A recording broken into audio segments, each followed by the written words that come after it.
Welcome વિદ્યાર્થી મિત્રો, આગળ આપણે 10માનો થિયરી પાર્ટ જોયો. હવે આપણે ચેપ્ટર નંબર 10ના ઉદાહરણના દાખલાની શુભ શરૂઆત કરીએ. તો ઉદાહરણનું પહેલું ઉદાહરણ આપણે વાંચીએ.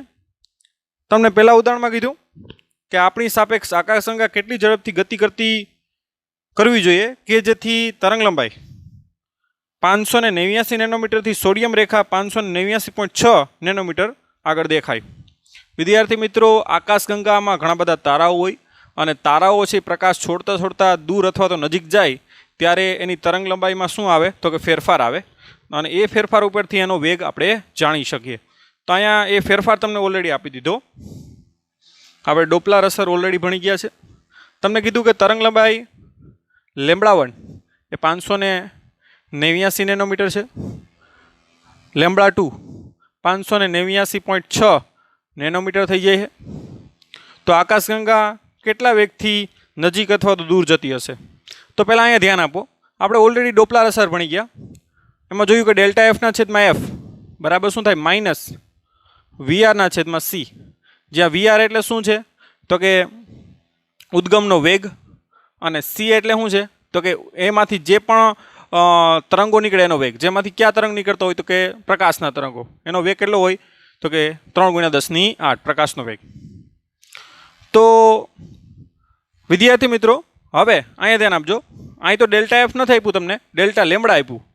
હવે આપણે ખ્યાલ છે કે લેમ્બડા ચલે છે શું થાય 1/f, માટે ડેલ્ટા લેમ્બડાના છેદમાં લેમ્બડા તમે મેળવો તો માઇનસ શું આવે ડેલ્ટા એફના છેદમાં એફ, કારણ કે બંને પરસ્પર શું છે વ્યસ્ત. માટે ડેલ્ટા લેમ્બડાના છેદમાં લેમ્બડા તો માઇનસ ડેલ્ટા એફની કિંમત મૂકો તો માઇનસ વીઆરના છેદમાં સી, માટે ડેલ્ટા લેમ્બડાના છેદમાં લેમ્બડા બરાબર શું આવે તો કે માઇનસ માઇનસ પ્લસ વીઆરના છેદમાં સી. તો આ સૂત્ર યાદ રાખવાનું છે કે જો ડેલ્ટા એફના છેદમાં એફ હોય તો અહીં માઇનસ આવે, અને ડેલ્ટા લેમ્બડાના છેદમાં લેમ્બડા હોય તો શું આવે અહીંયા પ્લસ આવે.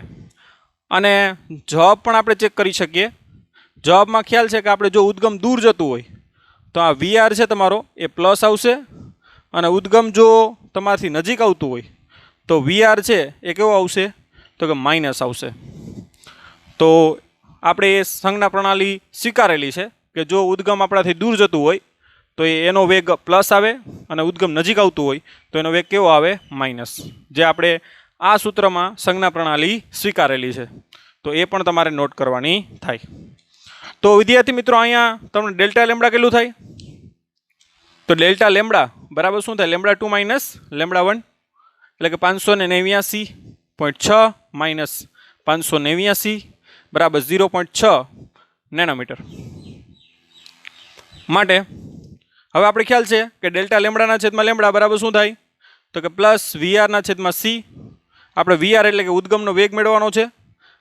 વીઆર બરાબર શું થાય ડેલ્ટા લેમ્બડા ઇન્ટુ સીના છેદમાં લેમ્બડા, લેમ્બડા1 કહી દો. ઓકે, માટે વીઆર ડેલ્ટા લેમ્બડા કેટલું છે 0.6×10⁻⁹. સી એટલે કેટલું છે તો કે 3×10⁸. લેમ્બડા1 કેટલું છે તો કે 589×10⁻⁹. 10⁻⁹ કેન્સલ થાય. 0.6×3 છેદમાં 589 કરી નાખીએ આપણે. 0.6×3/589. તો એ આવશે વિદ્યાર્થી મિત્રો 3.06 3.06 આવે. 8માંથી -3 જાય તો કેટલી આવે +5. તો વિદ્યાર્થી મિત્રો, આટલા વેગથી એ નજીક આવે કે દૂર જાય? તો આ જવાબ તમારો કેવો આવ્યો પ્લસ આવ્યો, એનો મતલબ કે ક્યાં જાય દૂર જાય. તો એટલા વેગથી એ શું જશે દૂર જશે. દૂર જાય એનો મતલબ કે આકાશગંગા શું થઈ રહી છે તો કે ફેલાઈ રહી છે. અને આપણે ખ્યાલ જ છે કે બિગ બેંગની ઘટના જે થઈ છે ત્યારથી આપણી આકાશગંગા અથવા તો આપણું વિશ્વ છે એ વિસ્તરણ પામતું રહ્યું છે. તો આવી રીતે આ તારાઓ છે આકાશગંગામાં શું હોય તારા જે પ્રકાશ છોડતા છોડતા આપણાથી કેવા જાય દૂર જાય. અમુક આકાશગંગાના તારાઓ આપણાથી નજીક પણ આવતા હોય તો એનો વેગ તમને માઇનસ પણ મળે. અને આ જે વસ્તુઓ છે વિદ્યાર્થી મિત્રો તરંગ લંબાઈનો ફેરફાર એ હબલ ટેલિસ્કોપ દ્વારા એ તમે મેળવી શકો. માટે આને હબલ શિફ્ટ કહેવામાં આવે. જે તરંગ લંબાઈનું જે શિફ્ટ થયું ને એને આપણે શું કહીએ? Hubble shift. કેમ કે હબલ નામના ટેલિસ્કોપમાં એ નોટ કરવામાં આવે, જે હબલ નામના વૈજ્ઞાનિકે બનાવ્યું છે. ઓકે, તો ઉદાહરણ નંબર હવે 2 જોઈએ. આ થઈ ગયું વિદ્યાર્થી મિત્રો ઉદાહરણ નંબર 1.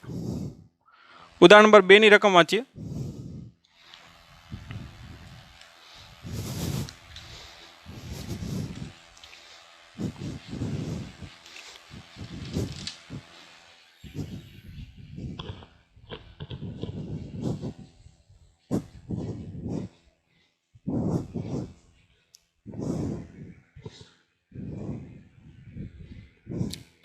ઉદાહરણ નંબર 2 જો.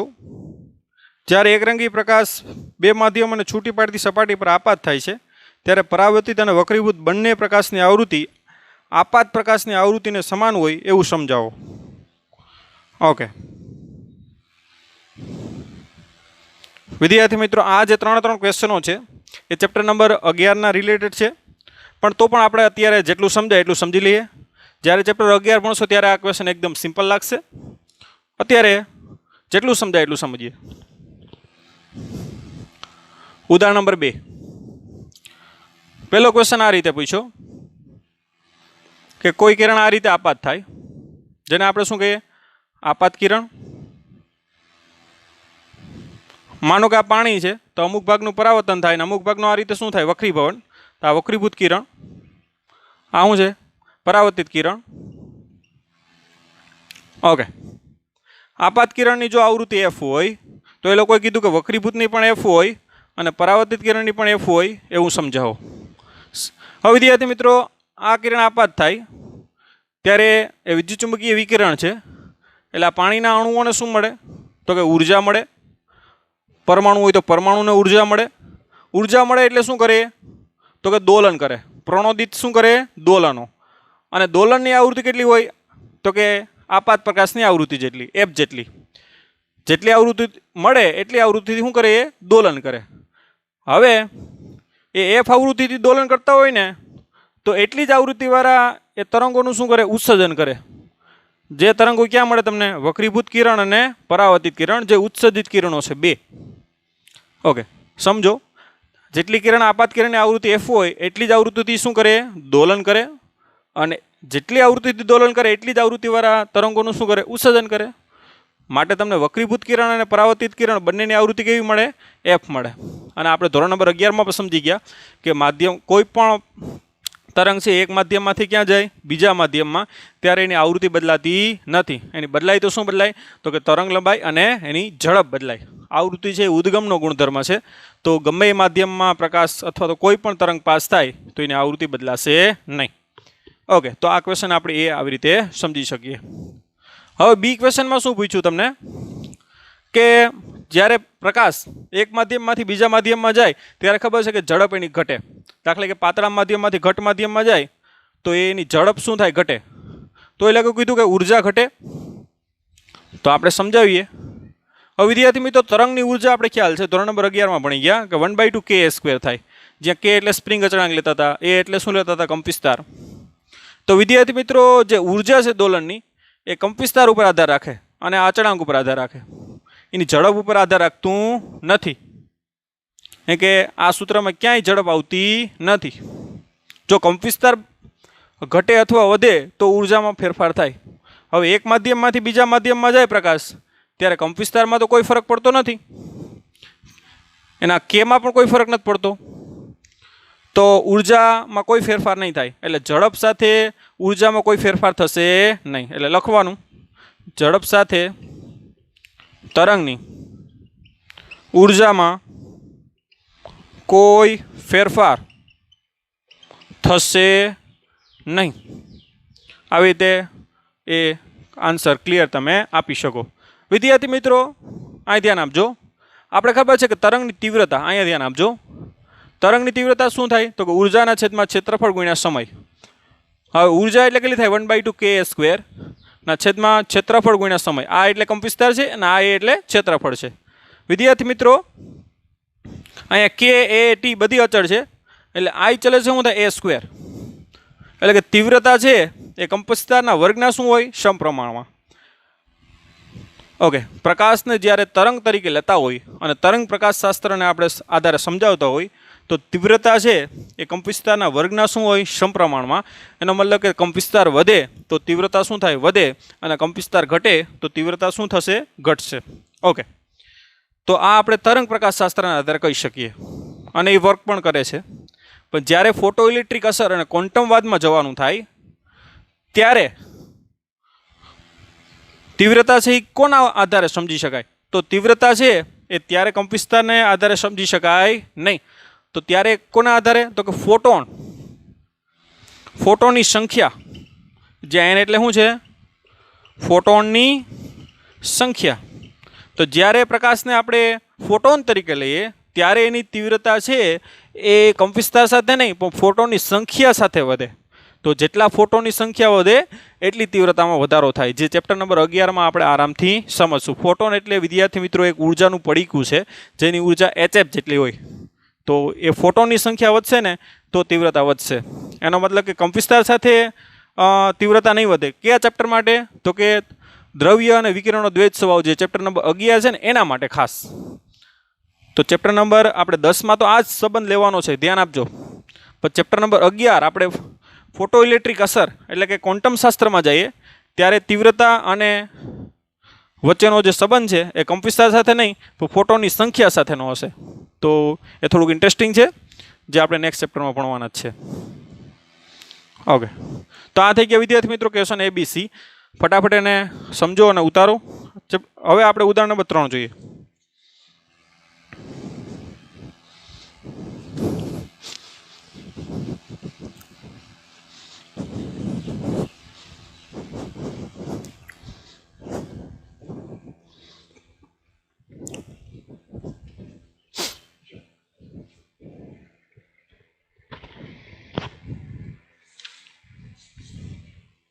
તમને કીધું કે બે સ્લીટો વચ્ચેનો અંતર 1 mm છે. યંગનો પ્રયોગ છે વિદ્યાર્થી મિત્રો. અને પડદો એનાથી સ્લીટથી 1 મીટર દૂર રાખવામાં આવેલ છે. તરંગ લંબાઈ 500 નેનોમીટરની વાપરેલ છે. બ્લુ ગ્રીન પ્રકાશ હોય છે એમાં. તો સલાકાઓ વચ્ચેનું અંતર મેળવો. કઈ સલાકાઓ વચ્ચે? તો કે બે ક્રમિક પ્રકાશિત અથવા તો બે ક્રમિક અપ્રકાશિત સલાકાઓ વચ્ચેનું અંતર સેમ જ હોય, જે આપણે મેળવવાનું છે. બે ઉદ્ગમ છે S1 અને S2. આની વચ્ચેનું અંતર D આપી દીધું અને ઉદ્ગમથી પડદા વચ્ચેનું અંતર કેપિટલ D આપી દીધું. આપણે સ્મોલ d કેટલું આપ્યું? તો કે 1 mm. કેપિટલ D કેટલું આપ્યું? તો કે 1 મીટર. તરંગ લંબાઈ કેટલી આપી જે આમાંથી વાપરી છે? તો કે 500 નેનોમીટર. તમને મેળવવાનું શું કીધું? બે ક્રમિક પ્રકાશિત સલાકાઓ વચ્ચેનું અથવા અપ્રકાશિત સલાકાઓ વચ્ચેનું અંતર. હવે આપણે ખબર છે કે બીટા બરાબર સૂત્ર આપણે તારવેલું છે. લેમ્બડા ઇન્ટુ કેપિટલ D ના છેદમાં શું થાય? Small d. લેમ્બડા કેટલો છે? તો કે 500 ગુણ્યા 10⁻9 ગુણ્યા 1 ના છેદમાં 1 ગુણ્યા 10⁻3 mm 1 mm 10⁻6. હજી બે જાય તો કેટલું થાય? તો કે 5 ગુણ્યા 10⁻4 મીટર. તો આ રીતે આ સલાકાઓ વચ્ચેનું અંતર તમે આરામથી મેળવી શકો. ઉદાહરણ નંબર 3. ઓકે, હવે ઉદાહરણ નંબર 4 જુઓ. સિમ્પલ છે. ઉદાહરણ નંબર 4 છે વિદ્યાર્થી મિત્રો, એ બહુ સારામાં સારું છે. વ્યવસ્થિત રીતે સમજો. ઓકે,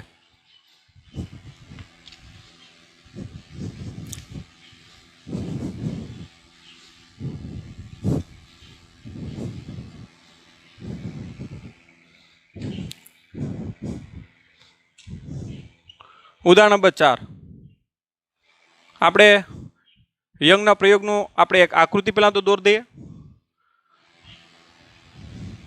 માનો કે આ ઉદ્ગમ સ્લીટ છે જેમાંથી આપણે પ્રકાશ સપોઝ કે છોડતા હોઈએ. અહીંયા બે સ્લીટ આપણે રાખીએ. યંગના પ્રયોગમાં ખબર છે કે આપણે 2 અથવા 2 કરતાં વધારે ઉદ્ગમ જોઈએ.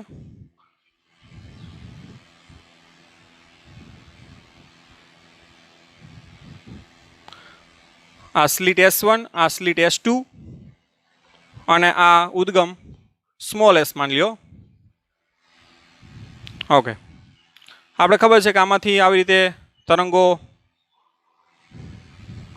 નીકળતા હોય, આના ઉપર એક જ તરંગ અગર આપાત થાય અને આ બે ગૌણ ઉદ્ગમ તરીકે વર્તતા હોય અને આ બંને ભેગા મળી અને શું બનાવે, પડદા ઉપર આવી રીતે વ્યતિકરણની ભાત બનાવે. આપણો પડદો ધ્યાન આપજો. અને પડદા ઉપર શું બનાવે, આવી રીતે વ્યતિકરણની ભાત બનાવે. મધ્યસ્થ પ્રકાશિત, પછી અપ્રકાશિત, પછી પ્રથમ પ્રકાશિત, આ રીતે નીચે પણ પ્રથમ પ્રકાશિત. આ રીતે વ્યતિકરણની ભાત રચાય, જે આપણે ખ્યાલ છે. ઓકે,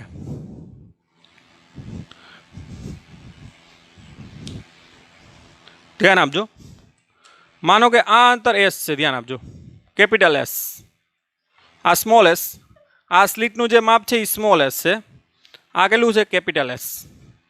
તો વિદ્યાર્થી મિત્રો અહીંયા ધ્યાન આપજો, અહીંયા આ વ્યતિકરણ રચાય ને એના માટે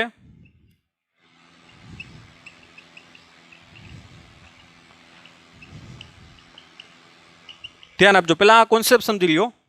આ કોન્સેપ્ટ તમારે તારવેલો નથી પણ તમારે યાદ જ રાખવાનો છે. અત્યારે વ્યતિકરણ રચાય ને એના માટે જે સ્મોલ એસના છેદમાં કેપિટલ એસ છે એનું જે માપ છે એ લેમ્બડા બાય ડી કરતાં કેવું હોવું જોઈએ, ઓછું હોવું જોઈએ. લેમ્બડા એટલે આ પ્રકાશની તરંગ લંબાઈ અને ડી એટલે ધ્યાન આપજો આ બંને સ્લીટો વચ્ચેનું અંતર. તો લેમ્બડા બાય ડીનો ગુણોત્તર છે એ small S upon capital S કરતાં કેવું હોવું જોઈએ, મોટો હોવો જોઈએ. જ્યાં સ્મોલ એસ એટલે શું છે તો કે ઉદ્ગમ સ્લીટની પહોળાઈ. કેપિટલ એસ એટલે શું છે તો ઉદ્ગમ સ્લીટથી આ બંને સ્લીટો વચ્ચેનું અંતર. ધ્યાન આપજો, કેપિટલ એસ શું છે, ઉદ્ગમ સ્લીટથી આ બંને સ્લીટો વચ્ચેનું અંતર. તો એનો ગુણોત્તર છે ને વિદ્યાર્થી મિત્રો એ ખાસ ધ્યાન આપજો કે લેમ્બડા બાય ડી કરતાં કેવો હોવો જોઈએ, ઓછો હોવો જોઈએ. તો જ ટૂંકમાં વ્યતિકરણ અહીંયા આ ભાત રચાશે. જો આવું થઈ જાય,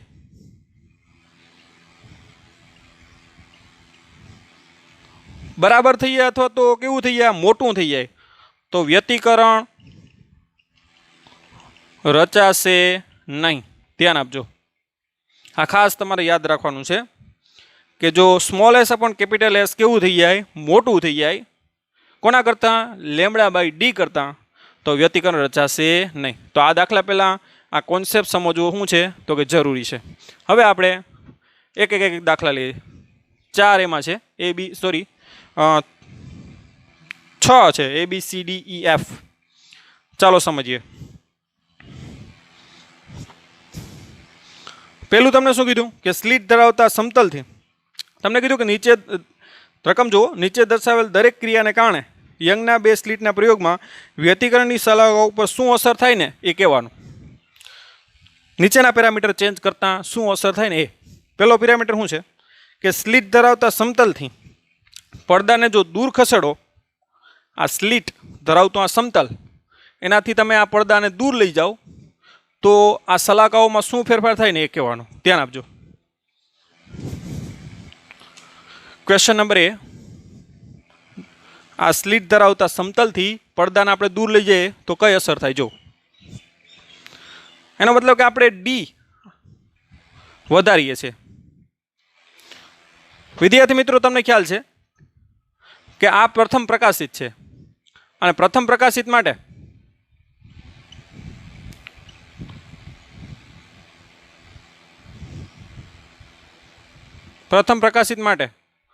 ચાલો શું લખાય તો કે ડી સાઇન થીટા બરાબર શું લખાય, એન લેમ્બડા, એટલે કે લેમ્બડા, કેમ કે એન બરાબર શું લખાય 1. થીટા નાનું હોય તો સાઇન થીટા બરાબર શું લખાય, થીટા, માટે ડી થીટા બરાબર શું લખાય, લેમ્બડા, માટે થીટા બરાબર શું લખાય, લેમ્બડા છેદમાં ડી, જે તમારો થીટા આ છે. ધ્યાન આપજો. એનો મતલબ એ થાય કે કેપિટલ ડી જેમ જેમ તમે વધારો એમ થીટામાં કોઈ ફરક થશે નહીં. એટલે કે જે સલાકાની કોણીય પહોળાઈ છે એમાં કોઈ ફેરફાર આવવાનો નથી, કેમ કે થીટા બદલાશે નહીં. જો અહીં લેમ્બડા બદલાવીએ તો કે નહીં, સ્મોલ ડી બદલાવીએ નહીં, આપણે તો કેપિટલ ડી વધારીએ છીએ તો થીટામાં કોઈ ફેરફાર આવવાનો નથી. પણ વિદ્યાર્થી મિત્રો આ અંતરને આપણે શું કહીએ, બીટા, બીટા એટલે શું છે? સલાકાઓ વચ્ચેનું રેખીય અંતર. તો રેખીય અંતર બદલાય કે નહીં? તો એના માટે ખબર છે કે બીટા બરાબર શું થાય? ક્રમિક પ્રકાશિત અથવા તો અપ્રકાશિત સલાકા વચ્ચેનું અંતર. આપણે ખબર છે કે બીટા બરાબર શું થાય? તો કે લેમડા ઇન્ટુ કેપિટલ ડીના છેદમાં સ્મોલ ડી. હવે બીટા છે એ કેપિટલ ડીના સમપ્રમાણમાં હોય, કેમ કે લેમડા અને ડી અહીં અચળ છે. એટલે જેમ ડી તમે વધારશો ને એમ બીટા વધશે. જેમ તમે ડી વધારશો એમ બીટા શું થાય? વધશે. આમ વિદ્યાર્થી મિત્રો, સલાકાની રેખીય પહોળાઈમાં શું થાય? વધારો. કોણીય પહોળાઈમાં કોઈ ફેરફાર થશે નહીં. તો એ આકૃતિ ઉપરથી પણ તમે સમજી શકો. તે પહેલાં આ નોટ કરી લ્યો, પછી આકૃતિ ઉપર પણ તમને એ સમજાવું. આ ધ્યાન આપજો. કોણીય પહોળાઈ નહીં બદલાય, રેખીય પહોળાઈ બદલાય. કેવી રીતે? જો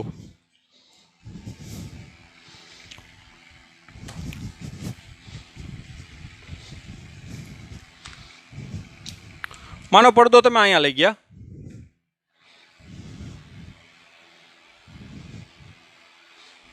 ઓકે, આ પડદો તમે અહીંયા લઈ ગયા,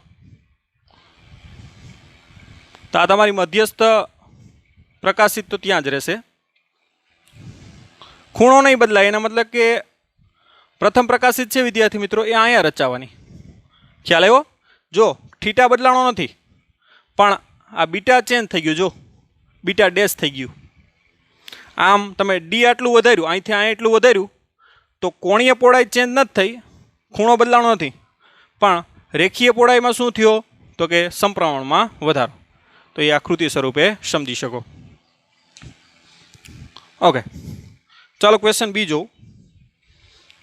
તમને કીધું કે પ્રકાશ, એકરંગી પ્રકાશ ઉદ્ગમને બદલે જો બીજો નાની તરંગ લંબાઈ ધરાવતો પ્રકાશ લેવામાં આવે તો શું થાય? હવે વિદ્યાર્થી મિત્રો અહીં ધ્યાન આપજો. થીટા બરાબર આપણે ખબર છે લેમડા છેદમાં ડી, કોણીય પહોળાઈ. અને રેખીય પહોળાઈ શું થાય? લેમડા ઇન્ટુ કેપિટલ ડીના છેદમાં સ્મોલ ડી. લેમડા છેદમાં સ્મોલ ડી. ઓકે, અહીંયા શું બદલાવાનું છે? લેમડા ઘટાડવાનું છે. ધ્યાન આપજો. આ ડીમાં કે સ્મોલ ડી કેપિટલ ડીમાં કોઈ ચેન્જ નથી કરવાનો. આ તરંગ લંબાઈ નાની લેવાની. તો તરંગ લંબાઈ નાની લ્યો તો થીટા શું થાય? ઘટે. એનો મતલબ કે કોણીય પહોળાઈમાં શું થાય? ઘટાડો થાય. અને બીટા પણ ઘટે, કેમ કે લેમડા ઘટે તો બીટા. એટલે રેખીય પહોળાઈ અને કોણીય પહોળાઈ બંનેમાં શું થાય? ઘટાડો થાય. અહીંયા ડી પડદો તો અહીંયા જ રહેવા દેવાનો છે, પણ જો તમે લેમડા નાનો લ્યો તો આ રીતે આ તમારી જે છે એ નીચે આવશે. એટલે બીટા પણ ઘટશે અને થીટા પણ ઘટશે. ખ્યાલ આવ્યો તમને? અહીંયા રચાવાની હતી એના બદલે ક્યાં રચાશે? નીચે, કેમ કે લેમડા ઘટ્યું એટલે થીટા પણ ઘટશે અને બીટા પણ ઘટશે. તો આ રીતે એ ફેરફાર તમે થાય. ઓકે, ચાલો હવે આપણે ત્રીજું જોઈએ. પણ વિદ્યાર્થી મિત્રો, આ શરત તો હોવી જ જોઈએ. ધ્યાન આપજો. મેં તમને કોન્સેપ્ટ પહેલાં સમજાવ્યો, એમાં આ શરત પહેલાં લાગુ પડવી જોઈએ. ત્યારબાદ જ આ વસ્તુ તમે વિચારી શકો. ઓકે, ચાલો ક્વેશ્ચન સી જોઈએ. બે સ્લીટો વચ્ચેનું અંતર વધારવામાં આવે તો શું થાય?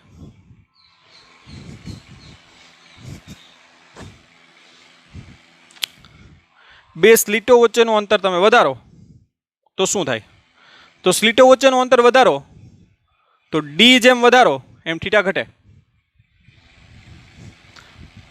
ક્વેશ્ચન નંબર સી, એમાં જો ડી વધારવામાં આવે તો થીટા બરાબર લેમડાના છેદમાં ડી અનુસાર ડી વધે તો થીટા ઘટે, અને બીટા બરાબર લેમડાના છેદમાં લેમડા ઇન્ટુ કેપિટલ ડીના છેદમાં સ્મોલ ડી, એને આધારે બીટા પણ તમારું આ ડી વધે તો બીટા પણ શું થાય? તમારું ઘટે.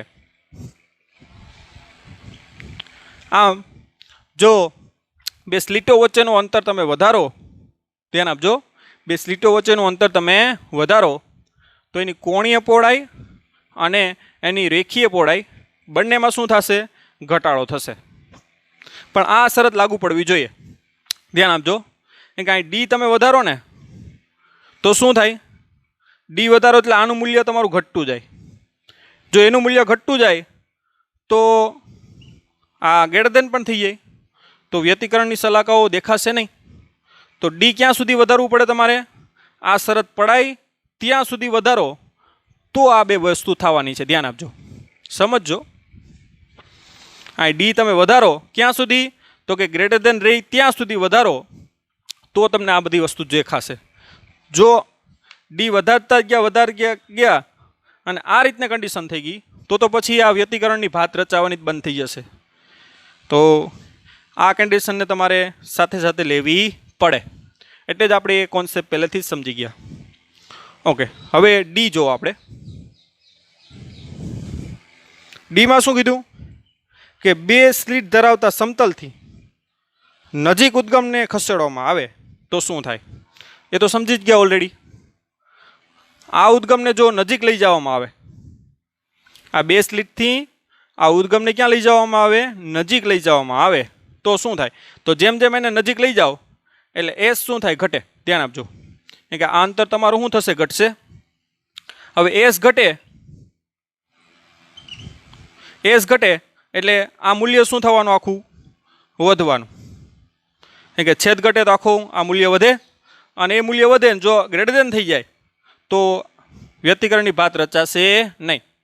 તો જેમ જેમ તમે એસ વધારો એમ તમારું વ્યતિકરણ એ કેવું થતું જાય? તો કે એની કન્ડિશન વ્યતિકરણ જો પછી આ ગ્રેટર દેન થઈ જાય તો વ્યતિકરણની ભાત રચાશે નહીં. પણ જ્યારે તમે એક ધ્યાન આપજો, જ્યારે તમે એસ ઘટાડતા હોય અને કન્ડિશન આ રહેતી હોય ત્યાં સુધી સલાકાઓમાં કોઈ ફેરફાર નહીં થાય. ધ્યાન આપજો, ઉદ્ગમનું અંતર બદલાવો, જો કન્ડિશન આ રહેતી હોય તો સલાકાઓમાં કંઈ ફેરફાર થશે નહીં. પણ જો આ ગ્રેટર દેન થઈ ગયું તો સલાકાઓ દેખાવાની શું થઈ જાય? ઓટોમેટિક ફટાફટ બંધ થઈ જાય. અને કન્ડિશન જો ડી બદલાવો કે એસ બદલાવો, પણ જો આ કન્ડિશન રહેતી હોય ત્યાં સુધી એ ચેન્જ કરતા હોય તો પણ સલાકાઓમાં કોઈ ફેરફાર થશે નહીં. એનો મતલબ કે સલાકાનું અંતર, કોણીય અંતર વધવું, રેખીય અંતર વધવું, અથવા તો એ તીવ્રતાઓ એની ફેરફાર થવી, આવો કોઈ પ્રોબ્લેમ થશે નહીં. આ વસ્તુ રહેવી જોઈએ. ઓકે, તો એ પણ આપણે નોટ કરવાનું છે. હવે લાસ્ટ ક્વેશ્ચન એફ. એકરંગી પ્રકાશ ઉદ્ગમને બદલે સફેદ પ્રકાશ લેવામાં આવે તો શું થાય? ઉપરના દરેક કિસ્સામાં જે સ્પષ્ટ સ્વરૂપે આપેલ છે તે સિવાયના બધા પ્રાચોલોને આપણે અચળ લેવાના છે. ઓકે, નીચે કોમેન્ટ કરેલી છે. હવે શું કીધું આપણે? તો કે સફેદ પ્રકાશ લેવાનો છે. એકરંગી પ્રકાશને બદલે સફેદ પ્રકાશ, અને સફેદ પ્રકાશમાં 7 રંગો હોય, જાનીવાલી પીનારા, એટલે બધા લેમડા બધાની અલગ થાય, એટલે બધાના થીટા અને બીટા કેવા આવશે? અલગ. થીટા એટલે લેમડાના છેદમાં ડી, અને બીટા એટલે શું થાય? લેમડા ઇન્ટુ કેપિટલ ડીના છેદમાં સ્મોલ ડી. હવે ધ્યાન આપજો, સફેદ પ્રકાશ લેવામાં આવે,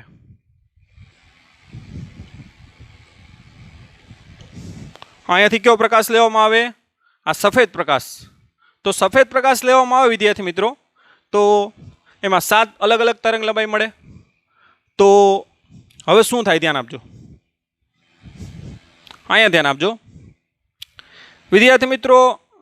બધી તરંગ લંબાઈ આવે, પણ અહીંયા પહોંચવા માટે બધાનો તફાવત કેટલો થાય? 0. કોના માટે? તો કે જાંબલી માટે, નીલા માટે, પીળા માટે, વાદળી માટે, બધા માટે, રાતા માટે, બધા કલરો, 7 કલરો માટે અહીંયા પહોંચવા માટે એનો તફાવત કેવો થવાનો? 0. તફાવત 0 થાય એટલે 7 માટે શું રચાશે? તો કે અહીંયા મધ્યસ્થ અધિકતમ, એટલે 7 કલરો ભેગા થઈ અને મધ્યસ્થ પ્રકાશિત કેવી બનાવે? સફેદ પ્રકાશ દેખાશે અહીંયા. તો તમારી આ જે મધ્યસ્થ પ્રકાશિત સલાકા છે એ કેવી દેખાય? સફેદ. ખ્યાલ આવ્યો તમને? કે બધી તરંગ લંબાઈઓ ત્યાં ભેગી થાય તો એનો તફાવત કેટલો રહેશે? 0. એનો મતલબ એ થાય કે અહીંથી દાખલા કે રેડ નીકળે અને અહીંયાથી પણ રેડ નીકળે, તો રેડ રંગની તરંગ લંબાઈ માટે અહીંયા તફાવત કેવો? 0. એવી રીતે રેડથી માંડીને વાયોલેટ માટે પણ અહીં તફાવત કેવો થાય? 0. ખ્યાલ આવ્યો?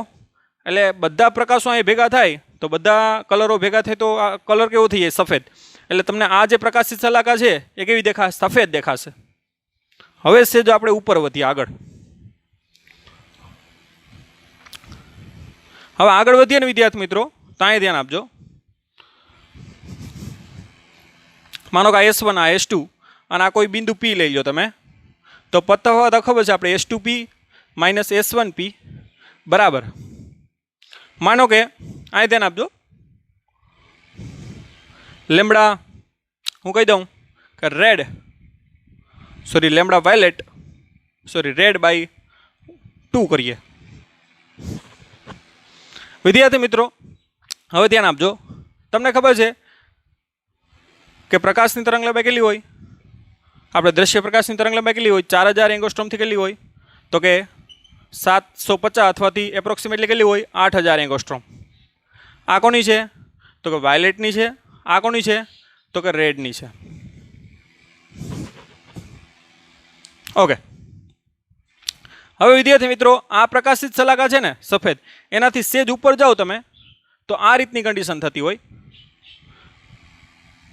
Lambda violet by 2. ધ્યાન આપજો, અહીંથી સેજ તમે ઉપર જાઓ તો શું રચાય?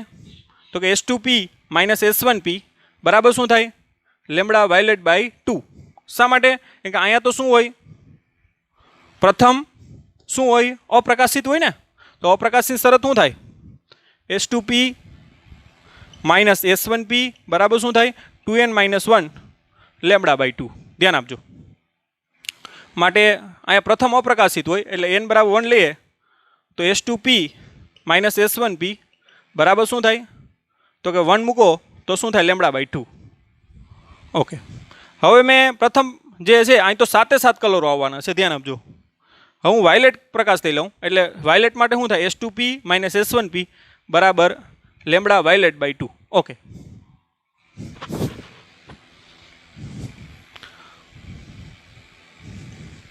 હવે વાયલેટ માટે વાયલેટની તરંગલંબાઈ કેટલી છે? તો કે 4000 એંગસ્ટ્રોમમાં કહ્યું તો. માટે તમે આ વિદ્યાર્થી મિત્રો S2P માઇનસ S1P બરાબર 4000/2 કરો છો તો કેટલા આવશે? 2000. હવે 2000 એટલે કોની તરંગલંબાઈ? તો 2000 એટલે દ્રશ્ય પ્રકાશમાં આવતો નથી. એનો મતલબ કે અહીંયા સેજ તમે ઉપર જાઓ તો તમને વાયલેટ દેખાવાનો નથી. ખ્યાલ આવ્યો તમને? તમે ઉપર જાઓ તો શું નહીં દેખાય? તમને વાયલેટ દેખાશે નહીં. ઓકે. તો શું દેખાશે? તો વાયલેટના સ્થાને શું દેખાશે તમને? રેડ. કે વાયલેટ જો ગેરહાજર હોય તો એની સ્થાને તમને શું દેખાશે? તો કે રેડ દેખાય.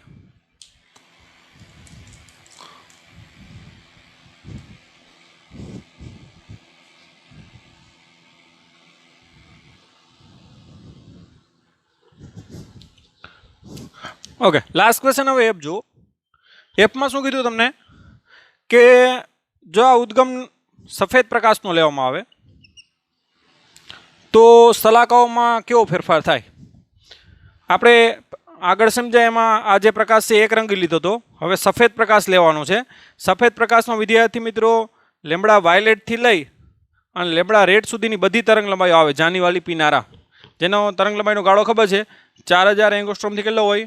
તો કે 7500 અથવા તો 8000 એપ્રોક્સિમેટલી પણ બોલી શકો, આટલો ગાળો હોય. આ લેમડા વાયલેટ આવે અને આ શું? લેમડા રેડ આવે. એની વચ્ચે બધા કલરો આવે. હવે આ બધી તરંગલંબાઈઓ સફેદ પ્રકાશમાં આવે તો એ અહીંયા પડે એટલે અહીંયા વિદ્યાર્થી મિત્રો આ જે તરંગો નીકળે ને એ લેમડા રેડથી માંડી અને લેમડા વાયલેટ સુધીના બધા તરંગો મળે. પણ વિદ્યાર્થી મિત્રો આ જે તરંગો છે એ અહીંયા એકી સાથે જ પહોંચશે. રેડ માટે તો આનું પણ રેડ માટે એ બંને અહીં એક યારે જ પહોંચે એટલે તફાવત 0 થાય. એવી રીતે લેમડા રેડથી લઈ અને વાયલેટ સુધીના અથવા તો વાયલેટથી રહી અને રેડ સુધીના બધા તરંગો માટે અહીંયા પદ તફાવત કેટલો થાય? તો કે 0. પદ તફાવત Δx કેવો થાય? 0. અને પદ તફાવત 0 થાય એનો મતલબ કે બધા કલરો માટે અહીંયા કેવું રચાશે? પ્રકાશિત. અને બધા કલરો ભેગા થઈ જાય તો આ મધ્યસ્થ પ્રકાશિત શલાકા કેવી દેખાશે તમને? સફેદ. ઓકે, કેમ કે બધા કલરો માટે અહીંયા તફાવત કેટલો થાય? 0. એટલે કે પ્રકાશિત શલાકા રચાવાની, અને પ્રકાશિત શલાકા રચાય તો બધા કલરો રચાય અહીંયા, અને બધા કલરો ભેગા થાય તો કયો કલરો થઈ જાય? તો કે સફેદ. માટે મધ્યસ્થ જે છે એ કેવી રચાશે? પ્રકાશિત. હવે અહીંયા જોઈએ કે શું રચાય. આ શું છે? આપણું પ્રથમ અપ્રકાશિત છે. હવે પ્રથમ અપ્રકાશિત માટેની શરત શું છે? તો કે માનો કાંઈ બિંદુ કોઈ પી લઈ લ્યો તો S2P - S1P પદ તફાવત કેટલો થાય? તો કે 2n - 1 λ/2. પ્રથમ અપ્રકાશિત માટે ખ્યાલ છે n બરાબર શું થાય? 1. માટે S2P - S1P બરાબર શું થાય? તો 1 લ્યો તો કેટલું થાય? λ/2. હવે લેમ્બડા એટલે કઈ છે? તો કે વાયલેટથી માંડીને રેડ સુધીની બધી છે. તો અહીંયા તદ્દન નજીક આપણે સપોઝ કે રેડ લઈ લઈએ. રેડ માટે શું થાય? તો S2P - S1P બરાબર લેમ્બડા રેડના છેદમાં 2. ધ્યાન આપજો, થાય ને? જો રેડ લ્યો તો લેમ્બડા રેડના છેદમાં શું થાય? 2. લેમ્બડા રેડ રંગ માટે તરંગ લંબાઈ કેટલી છે? 8000 એંગસ્ટ્રોમ. એટલે 8000 ભાગ્યા 2 એટલે કેટલું થાય? તો કે 4000. હવે 4000 એટલે કોની છે? તો કે એ તો કોની છે? જાંબલીની છે. તો રેડની જગ્યાએ તમને શું દેખાશે? અહીંયા જાંબલી દેખાશે. ખ્યાલ આવ્યો? કેમ કે રેડ તો ગેરહાજર હશે. કેમ કે 8000 ભાગ્યા 2 કરો તો 4000. 4000 કોની છે? જાંબલીની. એટલે અહીંયા તમને સૌપ્રથમ જે એકદમ નજીક દેખાશે ને એ જાંબલી દેખાશે. અને અહીંયા ઉપર ધ્યાન આપજો. ઉપર માટે શું થાય? અહીંયા પોઈન્ટ લઈ લઈએ આપણે. તો અહીંયા S2P - S1P બરાબર લેમ્બડા વાયલેટના છેદમાં 2 થાય ત્યાં. અને વાયલેટ કરો તો વાયલેટ માટે કેટલી છે? 4000 છેદમાં 2 એટલે કેટલું આવે? 2000. 2000 એટલે શું થાય વિદ્યાર્થી મિત્રો? તો કે 2000 કોની છે? તો કે એ કંઈ નહીં. તો એ ત્યાં જાંબલી કેવું હશે? જાંબલી કેવું હશે? તો ગેરહાજર. જાંબલી ગેરહાજર હોવાથી વિદ્યાર્થી મિત્રો ત્યાં તમને જે કલર દેખાશે એ રેડ દેખાશે. અહીંયા રેડ ગેરહાજર હોય એટલે જાંબલી દેખાય, અને અહીંયા જાંબલી ગેરહાજર હોય એટલે શું દેખાય? રેડ દેખાય. તેની વચ્ચેના બધા કલરો પણ દેખાશે તમને. તો આવી રીતે મધ્યસ્થ પ્રકાશિતની જે સફેદ દેખાવાની એના ઉપર તમને કેવું દેખાય? જાંબલીથી રહી અને ઉપર કેવું દેખાશે? રેડ દેખાશે. તો આવી રીતે વિદ્યાર્થી મિત્રો તમને પેટર્ન નહીં દેખાય, પ્રકાશિત અપ્રકાશિત નહીં દેખાય, પણ કન્ટિન્યુઅસલી આવા કલરો દેખાશે. તો આવી શલાકાઓ છે એ એકબીજા ઉપર આવી રીતે સંપાત થઈ જાય. અને વિદ્યાર્થી મિત્રો અહીંથી તમે આગળ વધો તો એની તીવ્રતા છે એ ઘટી જાય.